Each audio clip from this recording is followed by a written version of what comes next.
Hi hello welcome to our channel. నేను మీ సిరి.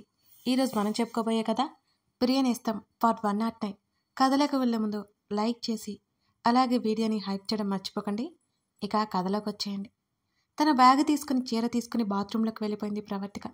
మరి కొద్దిసేపు ప్రపంచాన్ని మర్చిపోయి తన కూతురితో ఆటల్లో మునిగిపోయాడు అర్జున్.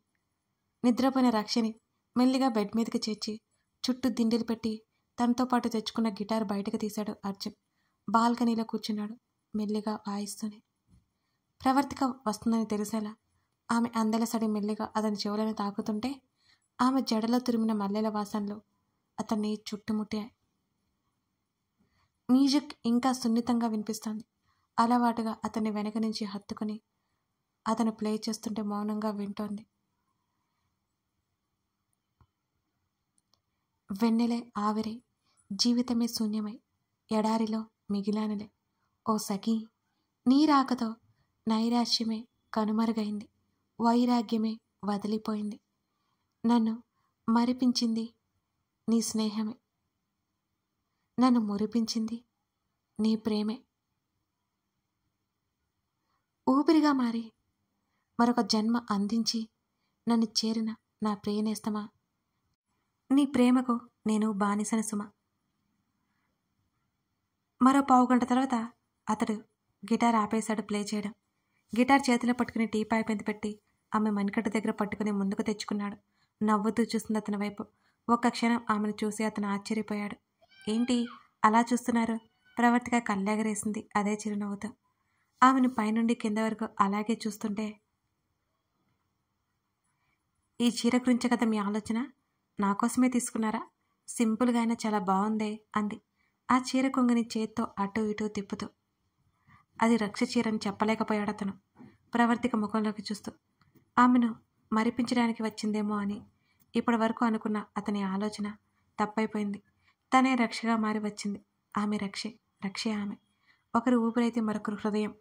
ఆ రెండు లేకపోతే అతను ఎలా బ్రతకలేడో ఊపిరి ఆగిపోతుందనే సమయంలో ఆమె వచ్చి తనకి ఊపిరి అందించింది. పెదవులు సన్నగా సాగదీసి చాలా బాగుంది అన్నాడు లేలేత పసుపచ్చ రంగులో ఉన్న రక్ష చీరలో ఆమెనే చూస్తూ. సోఫాలో అతని పక్కనే కూర్చొని అతని చేతిని పట్టుకుని భుజం మీద తలవాల్చి, ఇప్పుడు నాకు ఒక అనుమానం వచ్చింది, నివృత్తి చేస్తారా అని తల ఎత్తి అతని వైపు చూసింది ప్రవర్తిక. ఏంటో చెప్పు. ఆమె చేతివేళ్ళని తన చేతివేళ్ల మధ్య బంధిస్తూ అడిగాడు అర్జున్. మరి ఆ రోజు నన్ను నాన్న మనుషులు కిడ్నాప్ చేశారు, మీరు అక్కడికి ఎలా వచ్చారు? ఇప్పటికీ నాకు అర్థం కాలేదు తెలుసా అంటూ అయోమయంగా అతని వైపు చూస్తూ చెప్పింది ప్రవర్తిక. అబ్బా, చాలా త్వరగా అనుమానం వచ్చింది నీకు అన్నాడు అతను నవ్వుతూ. అప్పుడప్పుడు గుర్తుకొస్తుంది కానీ మిమ్మల్ని అడగడమే మర్చిపోతాను. ఇక ఇప్పుడే గుర్తొచ్చింది కాబట్టి ఇప్పుడు చెప్పండి, అసలు నేను అక్కడ ఉన్నానని మీకెలా తెలుసు అని అడిగింది చాలా కుతూహలంగా. ప్రవర్తిక వైపు తిరిగి ఆమె మెడలో చైన్ని పట్టుకున్నాడు అర్జున్. నాకు ఇచ్చి మళ్ళీ తిరిగి తీసుకుంటున్నారేంటి మీరు అని మూతి ముడిచింది. కళ్ళెత్తి చూసింది. చిన్నగా నవ్వి ఆ చైన్కి ఉన్న లాకెట్ ఓపెన్ చేశాడు. కళ్ళు పెద్ద చేసి చూస్తుంది ప్రవర్తిక. లోపల ఏదో చిన్న చిప్ బయటకు తీశాడు అర్జున్. ఇదేంటి? ఆమె ఆశ్చర్యంగా అడుగుతుంది. నువ్వు ఎక్కడ ఉన్నావో ఇదే నాకు కనిపెట్టింది అని అన్నాడు అర్జున్ అందులో ఉన్న ట్రాకర్ చూపిస్తూ. అవునా, అసలు ఎలా అని అడిగింది. ఇంకా ఆశ్చర్యం పోలేదు ఆమెకి. ఇప్పుడు అదంతా ఎక్స్ప్లెయిన్ చేసే ఓపిక నాకు లేదులే అన్నాడు అర్జున్ నీరసంగా ముఖం పెట్టి. అతని చేతిలో ఉన్న చిప్ చేతిలో పట్టుకుని మళ్ళీ ఆ లాకెట్ లోపల పెట్టుకుంది ఆమె. ఇప్పుడు పని చేస్తుందా అని అడిగింది. అంటూ దాన్ని తీసేశాడు. ఈసారి నాకు తెలియకుండా మంగళసూత్రంలో పెట్టండి సరేనా? అంటే ఆ రోజు నేను గుడిలో ఉన్నానని కూడా మీకు తెలిసింది దీనివల్లేనా అని అడిగింది ఆమె. లేదు, అప్పటికే దీని పని అయిపోయింది అన్నాడు అర్జున్. నువ్వు అన్నట్టు ఈసారి మంగళసూత్రాలనే పెడతానులే అని అతను నవ్వాడు. మీరు పెద్ద దొంగ, ఇంకా నాకు చైన్ ఇస్తుంటే ప్రేమతో ఇస్తున్నారని అనుకున్నాను. ఇంత కథ ఉందా దీని వెనక అని అడిగింది ప్రవర్తిక. ప్రేమతోనే ఇచ్చాను, కాకపోతే లోపల చిప్ కూడా ప్రేమతోనే పెట్టాను, నీకు అర్థం కావడం లేదే అన్నాడు అర్జున్ బదులుగా. అవును పాపం అని మూతి తిప్పి మనం ఈ ఇంట్లోనే ఉంటామా అని అడిగింది ప్రవర్తిక. నువ్వు ఏమనుకుంటున్నావో చెప్పు మరి అని అడిగాడు. నేనైతే ఏమీ అనుకోవట్లేదు, మీరు చెప్పండి అంతే. నీకు ఎక్కడ ఇష్టమైతే అక్కడ ఉందాం. రెండింటి నుంచి ఆఫీస్ ఒకటే డిస్టెన్స్లో ఉంటుంది నాకు అన్నాడు అర్జున్. నాకు కూడా ఏమీ తెలియట్లేదు. మన చిన్న ఇంట్లో ఉండాలి అనిపిస్తుంది, ఈ ఇంట్లో ఉండాలనిపిస్తుంది అని భుజాలు కదిలించింది ప్రవర్తిక. మీ అన్నయ్యని మిస్ అవుతావనా అని అడిగాడు అర్జున్. అబ్బా కాదులేండి, ఎందుకో ఇంట్లో ఉండాలి అని అనిపిస్తోంది. అంతలోనే ఆ ఇల్లు వదిలి రావాలనిపించడం లేదు. ఏం చేద్దాం అని ఆమె అడుగుతుంటే, నీకు అక్కడ ఇష్టం కదా, అక్కడే ఉందాంలే అన్నాడు అర్జున్. మీ ప్రాణం ఇక్కడే ఉంది కదా అని అంది ప్రవర్తిక మెల్లిగా. వెంటనే ఆమె వైపు చూశాడు. అతని చేతిని గట్టిగా పట్టుకొని అతని చేతి మీద ముద్దు ఇచ్చింది. ఇక్కడ ఉండాలనిపిస్తుంది కదా మీకు అని అడిగింది. అదేం లేదు అన్నాడు వెంటనే అర్జున్. నాకు ఇక్కడ ఉండాలనిపిస్తోంది. నా వాళ్ళంతా ఇదే ఇంట్లో ఉన్నారుగా, ఇక నేను కూడా ఇక్కడే ఉంటాను. కాకపోతే అప్పుడప్పుడు మన బుడ్డి ఇంటికి వెళ్ళొద్దాం, సరేనా, ఏమంటారు అని అంది ప్రవర్తిక. అవసరం లేదు అన్నాడు. ఇది మన ఇల్లు, ఉండకుండా ఎలా? నాకు ఆ చిన్న ఇల్లు సరిపోవడం లేదే అంది ప్రవర్తిక. అర్జున్కి ఆ ఇంట్లో ఎంతో ఇష్టమే, అంతే భయం కూడా ఉంది. ఆ ఇంట్లో ఉన్న తన వాళ్ళు ఎవరో తనకి దగ్గరగా లేరనే భయం అతనికి ఉంది. ఇంకా నీకేం బాధ లేదా? అడగకుండా ఉండలేకపోయాడు అర్జున్. బాధెందుకు? మీరేమైనా గుడిసెలో ఉంచుతున్నారా ఏంటి అని అడిగింది ప్రవర్తిక. ఈ ఇంటి గురించి అనట్లేదు, రక్ష గురించి అంటున్నాను అని అర్జున్ చెప్పాడు. బాధగా ఉంది మనతో లేనందుకు, కానీ మన చేతుల్లో ఏదీ లేదు కదా. ఒకవేళ రక్ష ఉన్నా సరే మీకు రెండో పెళ్ళంగా వచ్చేదాన్ని. ఎలాగో అలాగో 2 ఇళ్ళు ఉన్నాయి అని కన్నగిట్టింది ప్రవర్తిక. ఆ మాటకి నవ్వుతూ చాలా గాఢంగా హత్తుకున్నాడు ఆమెను. ఆమె తల మీద ముద్దు పెట్టుకున్నాడు. ఇవన్నీ తర్వాత ముందు సమాధానం చెప్తారా లేదా? ఎక్కడే ఉంటున్నామా లేదా? అతను ఉద్వేగపడుతున్నాడని డైవర్ట్ చేసే ప్రయత్నంలో ఉంది ఆమె. ఉంటున్నాం నవ్వుతూ అన్నాడు అతను. నవ్వుతూ అతని భుజం మీద తలవాల్చింది ప్రవర్తిక. నాకంటే ముందు మీ జీవితంలో రక్ష ఉంది. నిజానికి ఆమె మీ జీవితం. అన్యాయంగా దేవుడు తన్ని తీసుకెళ్ళిపోయాడు. తన్ని మర్చిపోమని అంత క్రూరత్వం లేదు నాలో. అయినా గుర్తు చేసుకుంటే తప్పేంటి? ఎంత మంచిది తను. నేను మీ జీవితంలో ఉన్నా లేకపోయినా తనుంటే బాగుండు అనిపిస్తుంది. మీరు ఇంతకాలం బాధపడేవారు కాదేమో. మిమ్మల్ని బాధ పెట్టిన దేవుడు మీద కోపం వస్తుంది నాకు. ఇంకెప్పుడు బాధ మీ ముఖంలో కనబడకూడదండి. రక్షని మనతోనే ఉంటుంది. రక్ష జ్ఞాపకాలు కూడా మనతోనే మధురానుభూతులుగా మారాలి, అంతేకాని మిమ్మల్ని బాధించేవి కాకూడదు. ఒక్క విషయం తట్టుకోలేకపోతున్నా. మీరు బాధపడతారని చనిపోయేటప్పుడు కూడా తన కడుపులో పెరుగుతున్న బిడ్డ గురించి చెప్పలేకపోయింది. మీ సంతోషమే తన సంతోషంగా నిరంతరం అనుకుంటూ బ్రతికింది. అలాంటి వాళ్ళకు దేవుడు ఎందుకు అంత అన్యాయం చేస్తాడు? అందుకే మనకి రక్ష రూపంలో ఉన్న మీ బిడ్డనే తిరిగి పంపించాడు. మనమందరం ఎప్పుడూ ఒకటే అనుకుంటూ కన్నీళ్లను బలవంతంగా ఆపేసింది ప్రవర్తిక. ఏవండి? చెప్పు. బాగా నిద్ర వస్తోంది. పద అన్నాడు లేచి నిలబడి. లోపలికి నడవలేకపోతున్నాను అంది సోఫాలో వెనక్కి వాలిపోతూ. ఇద్దరి చూపులు క్షణకాలం పాటు కలిసిపోయాయి. చేతులు చాచింది అతని వైపే. అతనితో తన సంతోషానికి, తన జీవితానికి తనే ముందడుగు వేస్తుంది ఎప్పుడు.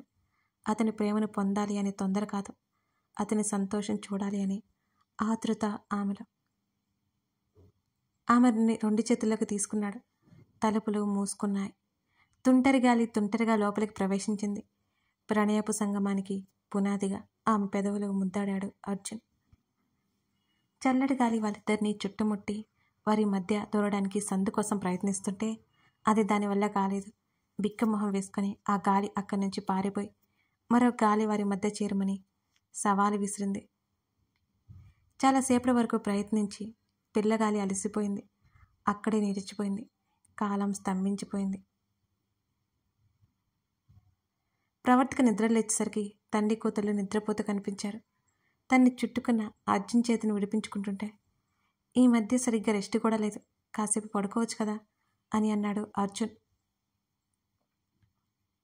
అతని ఛాతీ మీద అంటుకుని ఉన్న మల్లెపూ రెక్కల్ని తీసేస్తూ, నిద్ర పట్టట్లేదు అని అతని హృదయం మీద చిరుముద్దు ఇచ్చింది. నిన్ను మార్చలేం అన్నాడు ఆమెని వదులుతూ. అందుకే ప్రయత్నం చేయొద్దు. చెదిరిన చీరని సర్దుకుంటూ లేచి కూర్చుంది. అలా అనగానే ఆమె మోచేతి దగ్గర పట్టుకుని వెనక్కి లాగాడు. వెనక్కి పడిపోయింది. ఇప్పుడు చెప్పు ఆమె కళ్ళలోకి చూస్తూ అడిగాడు. ఏం లేదన్నట్టు అడ్డంగా తల ఊపింది. అవును, ప్రయత్నం చేయడం కూడా దండగ. నువ్వు ఇలాగే ఉండు అన్నాడు ఆమె నుదుటిన ముద్దు ఇచ్చి. వదలండి మహాప్రభు, ఇప్పటికే చాలా ఆలస్యమైపోయింది. అమ్మ వాళ్ళు పిన్ని వాళ్ళకి కాఫీలు టీలు ఇవ్వొద్దా అని ప్రవర్తిక అడుగుతుంటే, దానికోసం ఉన్నారులే, కాసేపైనా కుదురుగా ఉండవా, అందుకే పల్లె అని ఆగిపోయాడు. ఆ పల్లె అని అడిగింది చిరుకోపంగా చూస్తూ. పల్లె పడుచువి, ఎప్పుడూ ఏదో ఒకటి చేయాలంటూనే ఉంటావు అన్నాడు అర్జున్. అంతేనా, మాట మార్చారా అని అనుమానంగా అతని బుగ్గను గట్టిగా లాగింది. అంతే, ఆమె మీద నుంచి లేచాడు. ఇంకేదో ఉందే అని జుట్టుముడి పెట్టుకుంటూ అంది. అవును ఉంది, మెట్ట పొలం అని గబుక్కున దిగి వెళ్ళాడు. ఆశ్చర్యంతో నోరు తెచ్చి గుర్రగా అతని వైపు చూసింది. తర్వాత చెప్తా మీ సంగతి, రసోసమంటూనే వాష్రూమ్లోకి వెళ్ళిపోయింది ప్రవర్తిక. బయటకు వచ్చేసరికి పెద్ద వాళ్ళంతా హాల్లో మీటింగ్ పెట్టారు. జరిగిన బర్త్డే పార్టీ గురించి మాట్లాడుకుంటున్నారు. ప్రణయ్, లోహిత అక్కడ మిస్ అయ్యారు. తన బాబాయ్తో చాలా సన్నిహితంగా మాట్లాడుతున్న కృష్ణమూర్తిని అభిమానంగా చూసింది ప్రవర్తిక. కాఫీ కానీ టీ కానీ తీసుకురమ్మంటారా అని అడిగింది అందరినీ ఉద్దేశించి. ఆల్రెడీ మాది అయిపోయింది అంది వసుంధర చిన్నగా నవ్వుతూ. టిఫిన్ ఎలా చేయాలి ఇక్కడ అని లోపలే అనుకుంటూ అర్జున్కి కాఫీ ఇచ్చి అతనితో చెప్పాలి అనుకుంది ప్రవర్తిక. కిచెన్లో ఏవేవో చిన్న చిన్న సామాన్లు, టీ కాఫీలకి సరిపోయేలా వస్తువులు తప్పితే ఏమీ కనిపించలేదు ప్రవర్తికకి.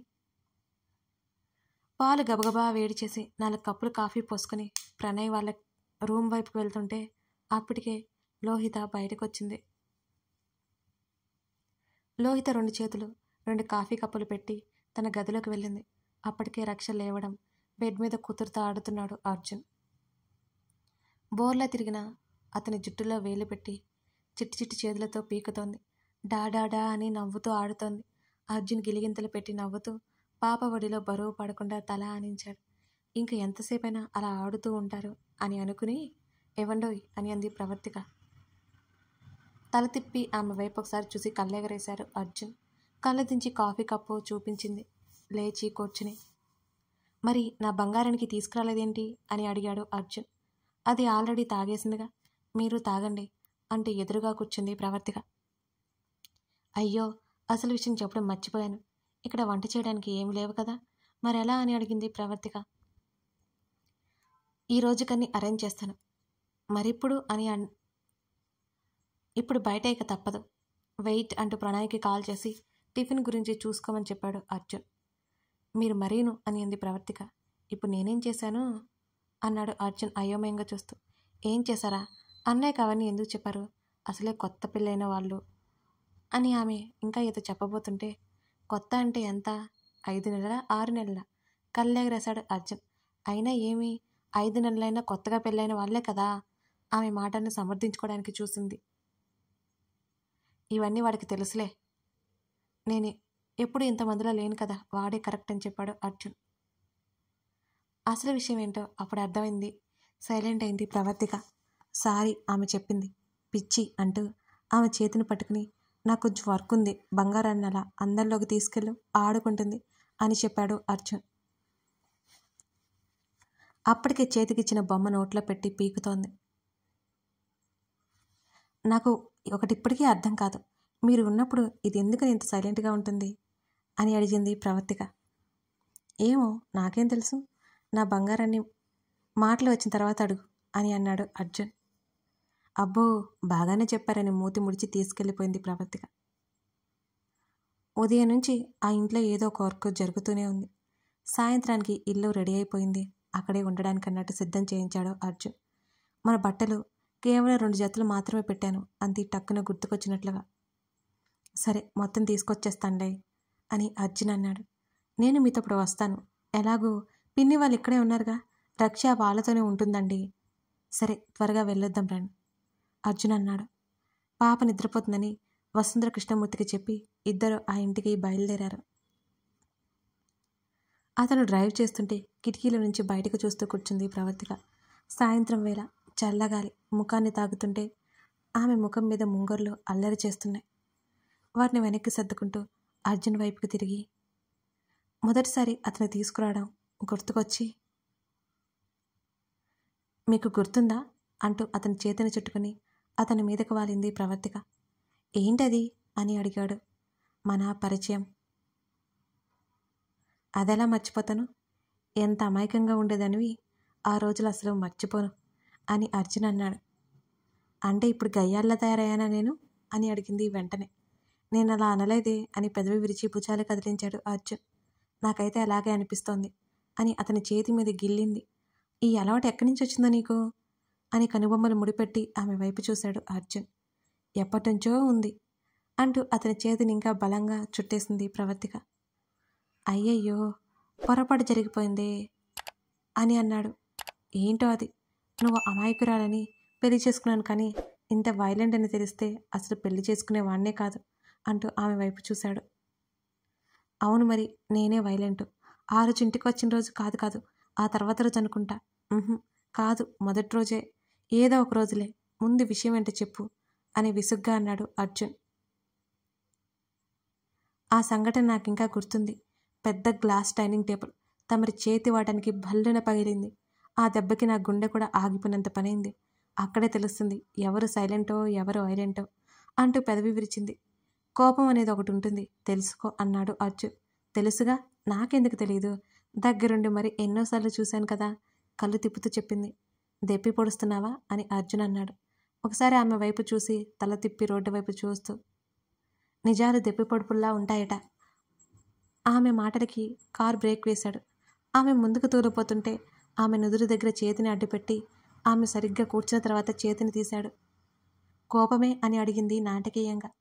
కథ కొనసాగుతుంది. కథ నచ్చితే లైక్ చేసి కామెంట్ చేయడం మర్చిపోకండి. అలాగే ఇంకా కొన్ని ఎపిసోడ్స్ తర్వాత ఈ కథ మరో టర్న్ తీసుకోబోతుంది. అయ్యయ్యో, టర్న్ అనగానే భయపడకండి. అర్జున్ ప్రవర్తనకి ఎటువంటి డిస్టర్బెన్స్ రాదు. బట్ మీకు ఇంకొన్ని కొత్త క్యారెక్టర్స్ యాడ్ అవుతాయి కదా, అవి కూడా మీకు బాగా నచ్చుతాయి. ఓకేనా? మీ రెస్పాన్స్ మాత్రం ఉండాలండి. Thank you.